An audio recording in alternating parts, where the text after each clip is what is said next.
کھانا پکانے کی ذمہ داری بھی بیوی کی نہیں ہے. مولانا صاحب یہ کیا بیان کر رہے ہو؟ گھر کا کہیں الٹا سیدھا نہ ہو جائے معاملہ گڑبڑ. یقین مانیے جب آپ کا نکاح ہوتا ہے تو آپ سے کہا جاتا ہے کہ آپ کا نکاح فلاں فلاں کی بیٹی کے ساتھ اتنے اتنے روپے مہر کے عوض علاوہ نان نفقہ آپ کے ساتھ آپ کے نکاح میں دیا جا رہا ہے. کہ آپ نے قبول کیا؟ تب آپ کہتے ہیں میں نے قبول کیا. اس میں آپ کو کیا کہا جاتا ہے؟ اتنا مہر ہے علاوہ نان نفقہ. یعنی نان مانی روٹی، نفقہ مانی خرچہ، یعنی روٹی اور کپڑا خرچہ یہ سب الگ.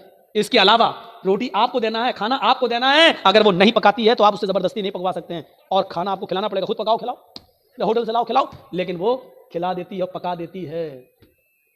تو کیا تم اتنا بھی نہیں سن سکتے ہو؟ کہا امیر المومنین اچھا ہوا یہ مجھے بتایا، یہ بات کہیں میری بیوی کو مت بتا دیجیے گا ورنہ روٹی بھی ہم ہی کو پکانا پڑے گی.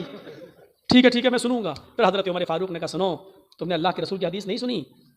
نہیں سنی. فَإِنَّ خُلِقْتَ مِنْ ضُلَعٍ خُلِقَتْ مِنْ ضُلَعٍ، عورت آدم کی بائیں پسلی سے پیدا ہوئی ہے.